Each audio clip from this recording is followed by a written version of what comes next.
Everything began in a desert. The sun was blazing intensely at that moment, and two bright objects could be seen in the sky. If I'm not mistaken, they were suns, but since there were two, I was certain this wasn't the world we all know. In this scene, we can see beings that look like warriors. Their clothing is strange, and the fierce anger on their faces shows as if they were preparing for a battle. And above them was a creature shaped like a monster, but because of the sunlight shining down on it, its form was hard to see clearly. However, it was clear that it had 4 heads. The other warriors weren't moving. In front of them was the shadow of the monster, and it appeared to be fighting. We see a man gripping his sword tightly, attacking with all his strength. His strike hit one of the warriors. The warrior couldn't believe he was struck, but the man showed no reaction, no emotion at all as he fought. He completely defeated his opponent at that moment, and the warrior fell lifeless to the ground. The man's expression was serious, but you could also see the exhaustion on his face. At this point, the other warriors couldn't believe what they were seeing. They realized how strong this enemy was, and the fear and anger on their faces were undeniable. But the man was already extremely tired, barely able to stand. He could no longer support his own weight. The warriors noticed this and charged toward him all at once, yelling that he was exhausted and would be easy to defeat. The man's eyes were dull and lifeless, showing his exhaustion and weakness. It seemed like he was no longer aware of what was happening around him, and he felt as if his heart was about to burst. His breaths were heavy, and every exhale felt like a blade scraping through his throat. He couldn't even tell whether the liquid dripping from his head was sweat or blood. As he struggled with these thoughts, the approaching warrior slowly drew closer. Yet his grip on his sword remained tight. He had no intention of letting it go. Suddenly, a sound echoed, and a system window appeared, saying that a hidden trait had activated. More system windows appeared, one after another, each announcing a different hidden trait activating. At this moment, the warriors had already reached the man and attacked him all at once. The man prepared himself to fight and face them. He shouted, determination and rage clear on his face. He was ready to fight to defend himself. He refused to believe everything would end here. Then the surroundings slowly shifted. In a dark place, empty containers and food boxes could be seen scattered around. Inside a dim room, we see a man sitting with his back turned, facing a computer. On the screen were the words "Game Over" and an avatar kneeling on the ground with swords stabbed into its back. He leaned back and sighed deeply. He couldn't believe what had happened. He muttered in frustration, asking himself what kind of trash game he was playing. But deep down, he knew his life was not much different from the game, trash as well. He couldn't deny how foolish he had been with his life. Even on days when he was supposed to be working, he did nothing but play games. While others were busy working hard, he just played. He looked out the window and remembered the past months when he had resigned from his job. He locked himself in his room and became obsessed with computer games. As he stared blankly at the screen, he remembered he had been doing this even before he resigned. In truth, he had spent roughly 5 years doing nothing but playing. 5 years. 5 years wasted on an online game.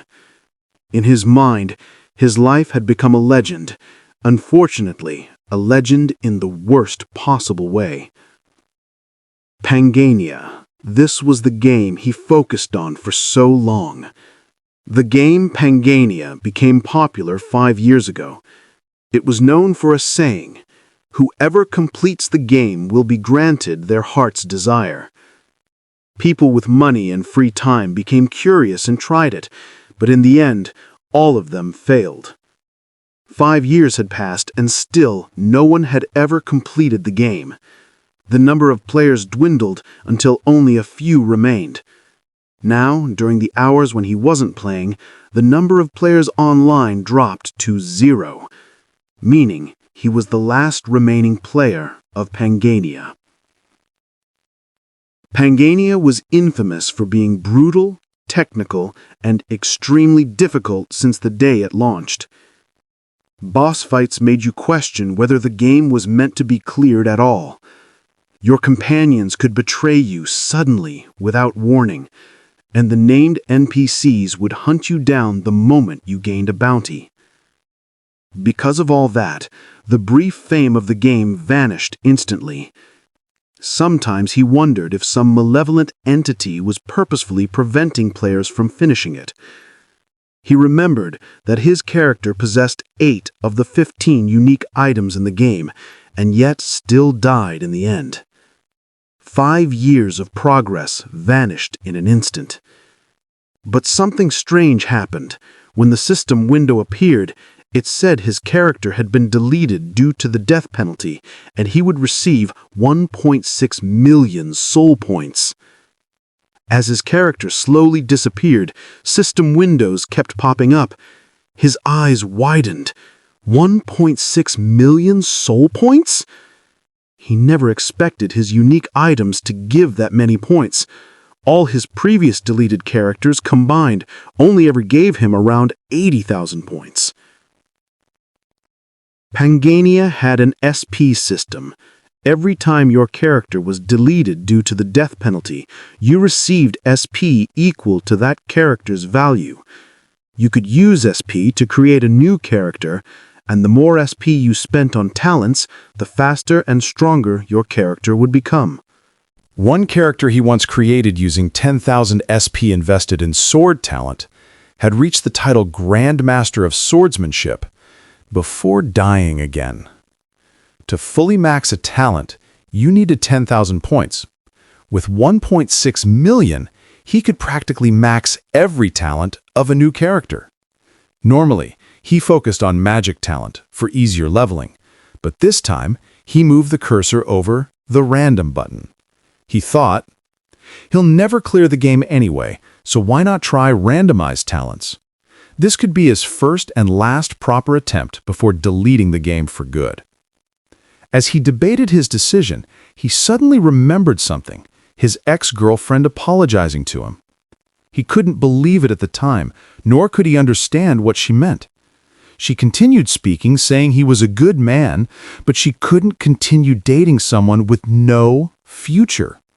Her expression was serious as she said she was at an age where she had to think about marriage.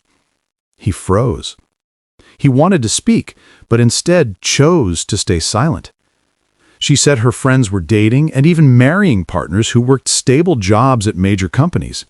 Meanwhile, She fell silent and just stared at him. He lowered his gaze. He couldn't say anything, because she was right. She said it was over, stood up slowly, and said goodbye. She wished he would find a better life someday. Then she walked away, leaving him alone. This happened 3 months ago. 3 months since they broke up. After that event, he resigned out of anger, locked himself in his room, and drowned himself in games. Remembering all of this, he decided he'd had enough of being useless. It was time to change. Time for Park Him-nong to be determined. So, he clicked the random button. The system fired off notifications rapidly, distributing points across various talents and abilities.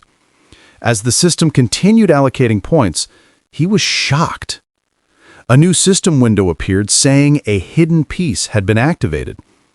He couldn't recall anything like this ever existing in Pangania, and while he was thinking, the surroundings suddenly glowed. His computer screen turned blood red, and an image of a creature with sharp teeth screamed. He clutched his head, covering his ears as he sat frozen. As he held his head, questions flooded his mind. What was happening? Why was there a voice inside his skull? he collapsed to the floor and lost consciousness. But the system windows kept appearing on his screen, showing cryptic messages until finally a normal system window appeared. May you find happiness in Pangania. At this moment, a warrior struck a man violently, shocking him with pain. The warrior shouted that if he fell again, he'd be fed to something called a hydrogen. The man glanced at the warrior behind him, confused about what he meant. But suddenly, his expression turned serious. Hydrogen? Why did that sound familiar? Then he realized, looking around him, he was no longer in his room. He was somewhere else. There were many people, and warrior-looking individuals were relentlessly whipping those who appeared to be slaves. His eyes widened in shock. He couldn't believe what he was seeing. He asked himself what was happening. How did he end up here? He saw a giant creature. This must be the hydrogen they mentioned. His hands trembled, and he noticed he was wearing shackles. Before he could process anything further, the warrior whipped him again. The warrior was enraged, while he dropped to his knees. As he walked with the others, he tried to make sense of what was happening. He looked ahead and saw the giant monster. He thought, this really was the hydrogen, the monster from Pangania. Even the place looked familiar. Quietly, he whispered, "Status window," hoping his suspicion was right. And in front of him, a system window appeared. He froze. He couldn't believe it. Walking through the familiar desert with other slaves, with the system window before him, he realized he was inside the game Pangania. This man was Park Hyun-nung, and he could not believe that a real, actual status window was now in front of him. But he wondered. His stats seemed too high. And he also noticed he had 13 hidden traits. As he studied his status, he heard a noise. He turned serious and wondered what was happening. The warriors around him were startled and stopped. In front of them was a massive army approaching. Among them was a giant monster. It looked like a hydrogen. Standing on top of one of its heads was a figure. The face wasn't visible, but the warriors recognized her.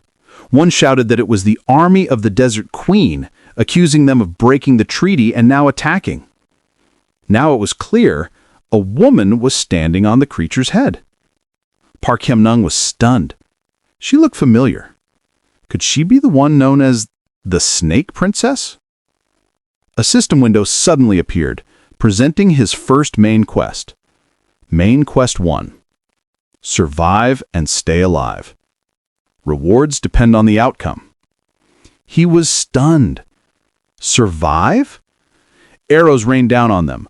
Park Hyun-nung remained standing as his companions fell one by one. In that moment, one of his hidden traits activated. This trait would only appear if someone had obtained all physical talents. It granted resistance to fatigue and heightened alertness. As his companions died around him, Hyun-nung noticed a key on one warrior's body and a sword beside it. He realized that if he stayed where he was, he would surely die. He needed to escape if he wanted to survive. While he crouched beside a fallen companion, one of the Desert Queen's soldiers charged toward him. Just as he managed to free himself from his shackles, his attacker was already upon him, preparing to strike. He grabbed the sword beside him and prepared to defend himself. The sword in his hand suddenly glowed, but he had no time to question it. The enemy's attack was incoming, so he countered with his own strike. Perhaps because of his traits, he struck first, swiftly and accurately. A blue aura surrounded him, signaling an active trait. A system window appeared. Hidden trait, Weapon Master, active. Park Hyun-nung's expression hardened. Determination radiated from his face and eyes. Now, he truly looked like the protagonist of this story. On one side, the enemies could be seen charging forward quickly. Our protagonist noticed this immediately, and his expression turned serious in those moments. The enemy rushed forward angrily, shouting as it launched a fast attack. But our protagonist remained calm and countered with a quick strike of his own. Because of his speed, he managed to block the enemy's attack, and the weapon it carried was split as he countered. The enemy fell while its weapon was still in the air, and Park Hyun-myung noticed the enemy's weapon. He caught the weapon effortlessly, which made him wonder. But two more enemies were already in front of him, so he quickly threw the weapon he had caught, and it struck one of his enemies immediately. It was at this moment he realized that even though it was his first time holding and using this type of weapon, he could wield it like an expert. He also noticed that he could avoid the attacks launched by his enemies. He was extremely surprised. He felt like an expert in wielding weapons, able to dodge attacks, and aside from that, he was shocked that he could see the movement of the weapons and the direction of their attacks. Because of this, he could dodge them easily. Just like in that moment, he managed to deflect the enemy's strike. He could also see the upcoming movements of his enemies, as if someone were guiding him where to strike. It was then that he realized he could see the movement and direction of his enemy's attacks. So he launched a faster attack. He easily struck the enemy in front of him, but the enemy didn't die immediately.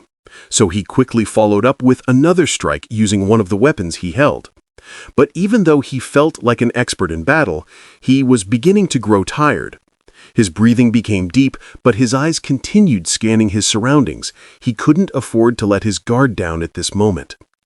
Because of his skill, his enemies started to fear him. They hesitated, frozen, unsure whether to attack. At that moment, the system window appeared with a message. Because of one of his hidden traits, his skill and ability with weapons were rapidly increasing. He thought that this increase in his skill proficiency was good news, because he was becoming even more skilled in using his abilities. He also realized that thanks to his hidden traits, he had lasted this long in the fight. But he also began to worry, because even though he was becoming better at fighting, he knew he couldn't survive long in this condition. Because in front of him was an entire army of enemies, and he was the only one left. He thought about the main quest given to him by the system, to survive and stay alive, and it truly was alarming. In this scene, we see a woman kneeling before another woman who was sitting on a throne. The woman sitting on the throne, the Desert Queen, asked what happened to the expedition. She asked seriously and angrily if it was true that the expedition to the demon world had failed, addressing the woman kneeling, Snake Princess. Snake Princess answered that it was true, the expedition had failed. The Desert Queen said that if the people of the Central Continent discovered that they, the people of the desert city of Faisalmer, did not take part in the expedition, they would surely be blamed, and they had to prevent this at all costs.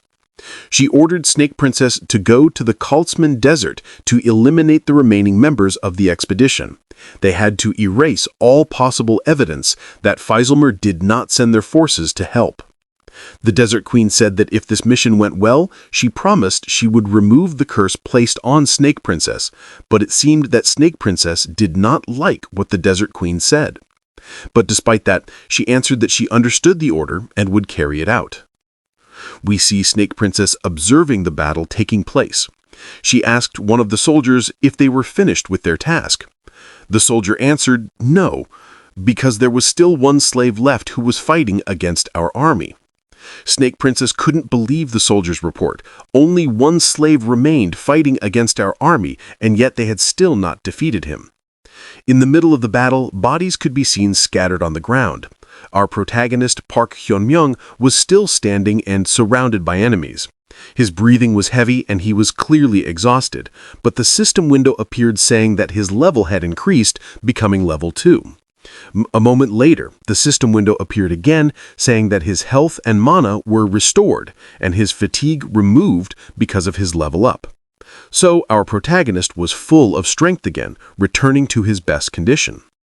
Because of what they witnessed, his enemies did not attack, but someone spoke ordering them not to block the way. The soldiers saw Snake Princess riding a Hydreigon now arriving at the battlefield. Our protagonist looked at her and said to himself that at last she was here. Isabella von der Sanian, the one known as the Snake Princess. He checked Snake Princess's status window and was shocked. She was already level 8. He thought that there was no way he could win against her no matter how many times he tried. The highest level in the game Panganium was level 10, and the threshold that separated the strong ones was level 7. Starting from level 7 upward, the difference in strength became noticeable, and the gap between these levels could not be closed. Being level 8 meant you were strong enough to be respected anywhere. Because of this, our protagonist thought that if he faced Snake Princess head-on, he would only meet his doom. But he noticed something. He saw in her status window that she could not leave the area because of a status ailment, a curse placed by the Desert Queen. We see Snake Princess slowly walking toward our protagonist. She said that his performance was interesting, but now he had to die.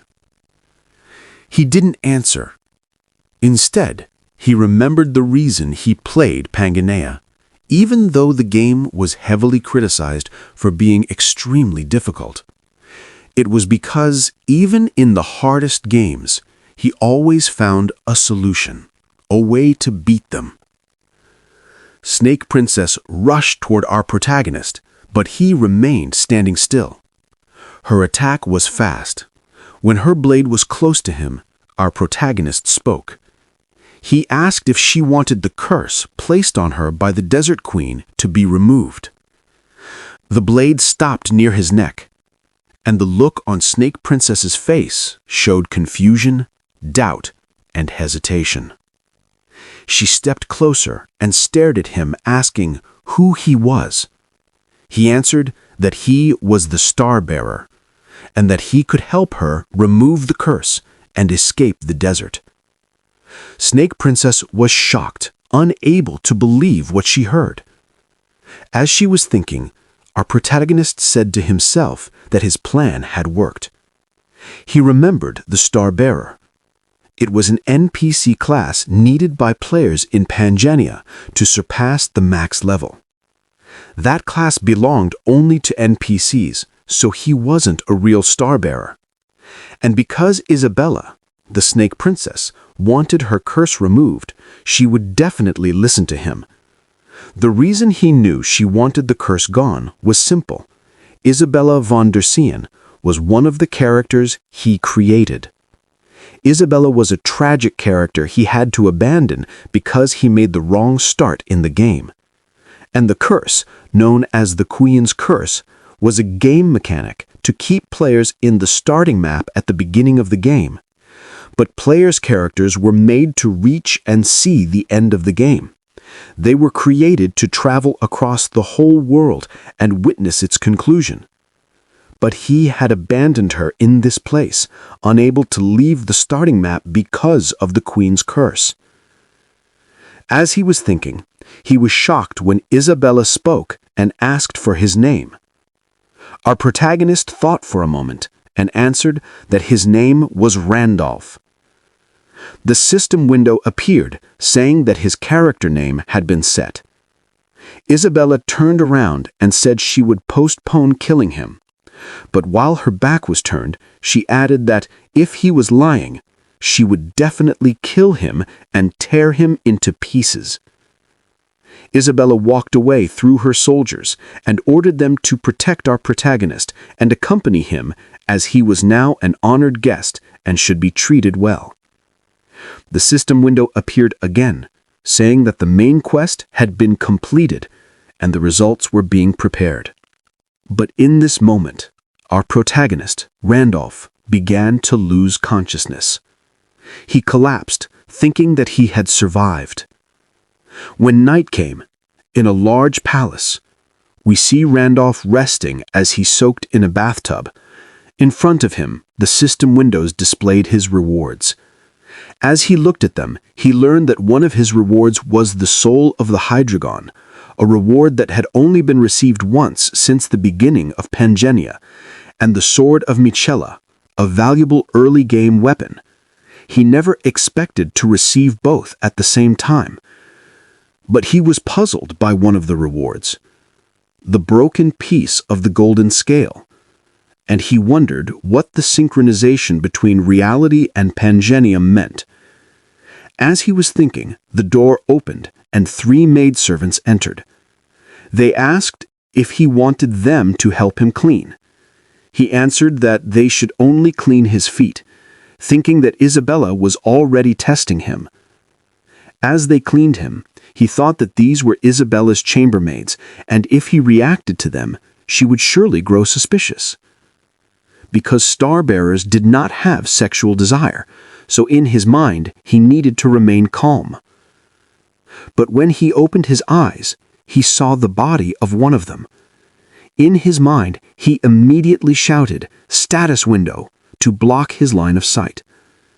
But as he looked at the status window again, he began to think.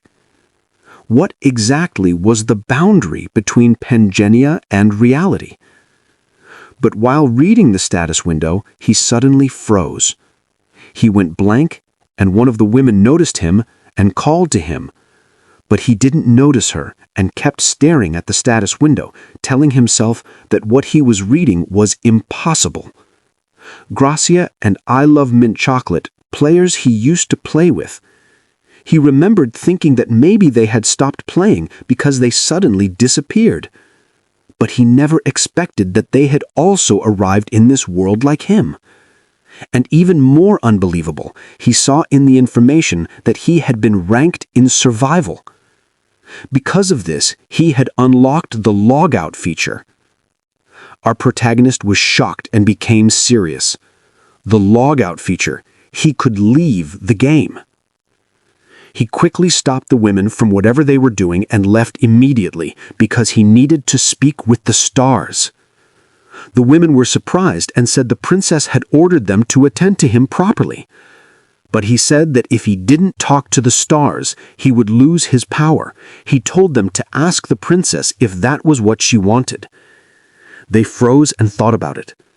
They left quickly, and he said he would meet the princess after he finished speaking with the stars. When the door closed, he quickly turned to check if they had left, relieved that his excuse had worked. He stood immediately, thinking that fortunately he didn't have to stay in this world forever. Just the thought of it terrified him. He pressed the logout button, and the process began. The system warned him to make sure his character was in a safe place, and reminded him that if his character died in the game, he would die in real life. We see a place covered in flames. People were screaming, panicking, and crying for help. A monster could be seen in the middle of the fire. Park Hyun-myung stared from the window, terrified. The monster was outside his house, unaffected by the flames. The monster suddenly roared. In fear, he fell backward and sat on the floor. He couldn't believe it. He asked himself how the monsters from Pangenia could be here in reality. As he sat on the floor, a piece of gold fell from him. It was the broken piece of the golden scale.